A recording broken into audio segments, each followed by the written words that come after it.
Hello filmmakers, welcome to the filmmaking course, your own film school. We are starting this channel with content from the book How to Read Films written by James Monaco. We will discuss 7 topics related to filmmaking. Topics are as follows: film as an art, technology, image, and sound, the language of film, signs, and syntax, the shape of film history, film theory, form, and function, media, multimedia as the digital revolution. So please like, share, and subscribe for regular updates. So let's start with the first topic. The nature of art.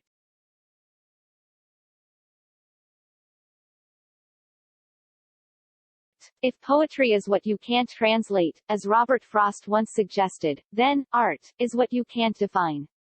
Nevertheless, it's fun to try. Art covers such a wide range of human endeavors that it is almost more an attitude than an activity. Over the years, the boundaries of the meaning of the word have expanded, gradually yet inexorably. Cultural historian Raymond Williams has cited art as one of the keywords, one that must be understood in order to comprehend the interrelationships between culture and society. As with community, criticism, and science, for example, the history of the word art reveals a wealth of information about how our civilization works. A review of that history will help us to understand how the relatively new art of film fits into the general pattern of art.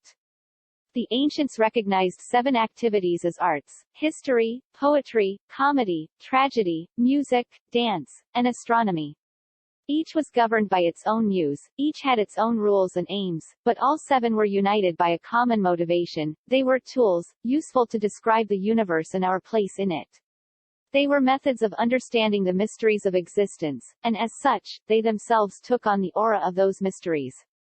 As a result, they were each aspects of religious activity. The performing arts celebrated the rituals, history recorded the story of the race, astronomy searched the heavens. In each of these 7 classical arts we can discover the roots of contemporary cultural and scientific categories. History, for example, leads not only to the modern social sciences but also to prose narrative, the novel, short stories, and so forth. Astronomy, on the other hand, represents the full range of modern science at the same time as it suggests another aspect of the social sciences in its astrological functions of prediction and interpretation. Under the rubric of poetry, the Greeks and Romans recognized 3 approaches: lyric, dramatic, and epic. All have yielded modern literary arts. By the 13th century, however, the word art had taken on a considerably more practical connotation. The liberal arts curriculum of the medieval university still numbered 7 components, but the method of definition had shifted. The literary arts of the classical period, history, poetry, comedy, and tragedy, had merged into a vaguely defined mix of literature and philosophy and then had been reordered according to analytical principles as grammar, rhetoric, and logic, the trivium, structural elements of the arts rather than qualities of them. Dance was dropped from the list and replaced by geometry, marking the growing importance of mathematics. Only music and astronomy remained unchanged from the ancient categories. Outside the university cloisters, the word was even more flexible. We still speak of the art of war, the medical arts, even the art of angling. By the 16th century, art was clearly synonymous with skill, and a wheelwright, for example, was just as much an artist as a musician. Each practiced a particular skill. By the late 17th century, the range of the word had begun to narrow once again. It was increasingly applied to activities that had never before been included: painting, sculpture, drawing, architecture, what we now call the fine arts. The rise of the concept of modern science as separate from and contradictory to the arts meant that astronomy and geometry were no longer regarded in the same light as poetry or music. By the late 18th century, the romantic vision of the artist as specially endowed restored some of the religious aura that had surrounded the word in classical times. A differentiation was now made between artist and artisan. The former was creative or imaginative, the latter simply a skilled workman. In the 19th century, as the concept of science developed, the narrowing of the concept of art continued, as if in response to that more rigorously logical activity. What had once been natural philosophy was termed natural science. The art of alchemy became the science of chemistry. The new sciences were precisely defined intellectual activities, dependent on rigorous methods of operation. The arts, which were increasingly seen as being that which science was not, were therefore also more clearly defined. By the middle of the 19th century the word had more or less developed the constellation of connotations we know today. It referred first to the visual, or, fine, arts, then more generally to literature and the musical arts. It could, on occasion, be stretched to include the performing arts and, although in its broadest sense it still carried the medieval sense of skills, for the most part it was strictly used to refer to more sophisticated endeavors. The romantic sense of the artist as a chosen one remained. Artists were distinguished not only from artisans, craftspeople, but also from artistes, performing artists, with lower social and intellectual standing. With the establishment in the late 19th century of the concept of social sciences, the spectrum of modern intellectual activity was complete and the range of art had narrowed to its present domain. Those phenomena that yielded to study by the scientific method were ordered under the rubric of science and were strictly defined. Other phenomena, less susceptible to laboratory techniques and experimentation, but capable of being ordered with some logic and clarity, were established in the gray area of the social sciences: economics, sociology, politics, psychology, and sometimes even philosophy. Those areas of intellectual endeavor that could not be fit into either the physical or the social sciences were left to the domain of art. As the development of the social sciences necessarily limited the practical, utilitarian relevance of the arts, and probably in reaction to this phenomenon, theories of aestheticism evolved. With roots in the Romantic theory of the artist as prophet and priest, the art for art's sake movement of the late Victorian age celebrated form over content and once more changed the focus of the word. The arts were no longer simply approaches to a comprehension of the world, they now ended in themselves. Walter Pater declared that all art aspires to the condition of music. Abstraction, pure form, became the touchstone of the work of art and the main criterion by which works of art were judged in the 20th century. The rush to abstraction accelerated rapidly during the first two-thirds of the 20th century. In the 19th century, the avant-garde movement had taken the concept of progress from the developing technology and decided that some art must be more advanced than other art. The theory of the avant-garde, which was a dominating idea in the historical development of the arts from the Romantic period until recently, expressed itself best in terms of abstraction. In this respect the arts were, in effect, mimicking the sciences and technology, searching for the basic elements of their languages, the quanta, of painting or poetry or drama. The Dada movement of the 1920s parodied this development. The result was the minimalist work of the middle of this century, which marked the endpoint of the struggle of the avant-garde toward abstraction. Samuel Beckett's 40-second dramas, or his 10-page novels, Joseph Albers' color exercise paintings, John Cage's silent musical works. Having reduced art to its most basic quanta, the only choice for artists, besides quitting, was to begin over again to rebuild the structures of the arts. This new synthesis began in earnest in the 1960s, although the avant-garde abstractionists had one last card to play, the so-called conceptual art movement of the 1970s, which eliminated the work of art entirely, leaving only the idea behind. The end of the avant-garde fascination with abstraction came at the same time that political and economic culture was, in parallel, discovering the fallacy of progress and developing in its place a steady-state theory of existence.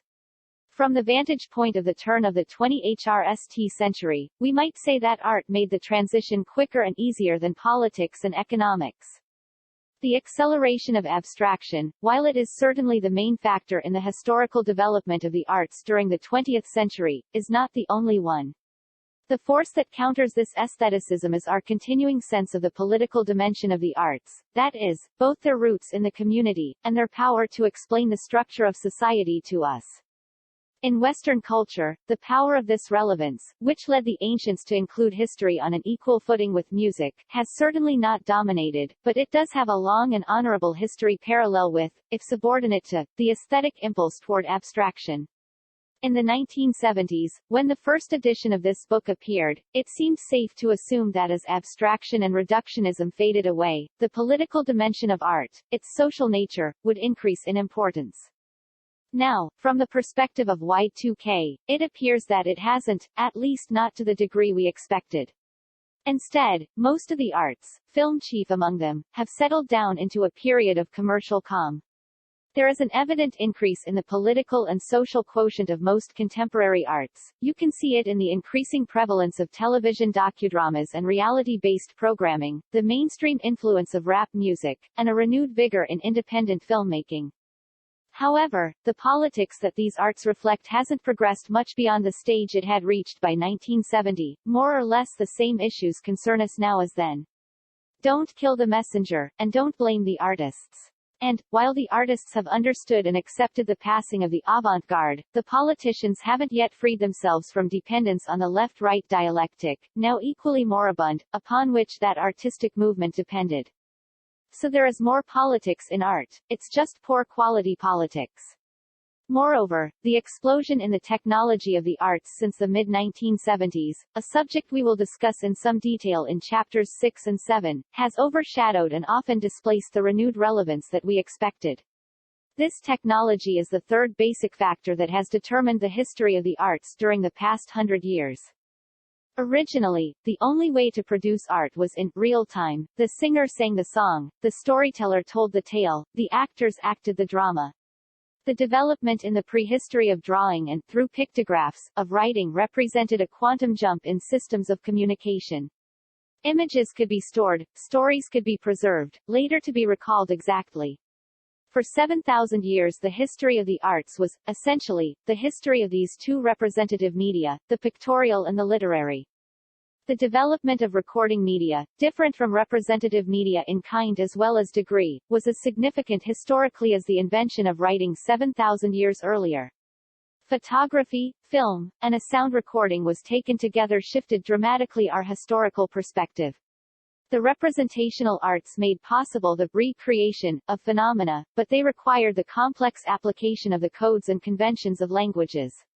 Moreover, those languages were manipulated by individuals and therefore the element of choice was and is highly significant in the representational arts. This element is the source of most of the aesthetics of the pictorial and literary arts. What interests aestheticians is not what is said but how it is said. In stark contrast, the recording arts provide a much more direct line of communication between the subject and the observer. They do have their own codes and conventions, it's true, a film or sound recording is not reality, after all.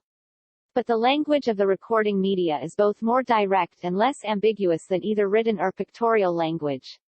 In addition, the history of the recording arts has, until recently, been a direct progression toward greater verisimilitude. Color film reproduces more of reality than does black and white, the sound film is more closely parallel to actual experience than is silent, and so forth. This qualitative difference between representational media and recording media is very clear to those who use the latter for scientific purposes. Anthropologists, for example, are well aware of the advantages of film over the written word. Film does not completely eliminate the intervention of a third party between the subject and the observer, but it does significantly reduce the distortion that the presence of an artist inevitably introduces. The result is a spectrum of the arts that looks like this. The performance arts, which happen in real time, the representational arts, which depend on the established codes and conventions of language, both pictorial and literary, to convey information about the subject to the observer, the recording arts, which provide a more direct path between subject and observer, media not without their own codes but qualitatively more direct than the media of the representational arts. That is, until now.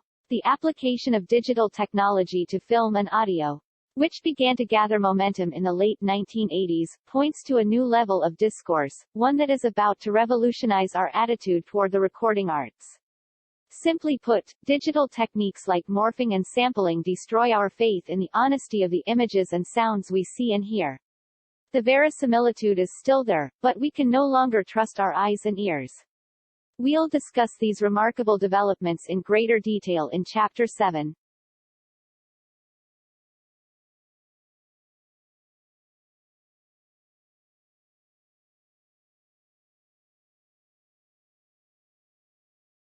So film aspirants and students, this was the first topic, the nature of art. Please comment and let us know if any changes and suggestions, and if you like it then, please subscribe to this channel for further updates.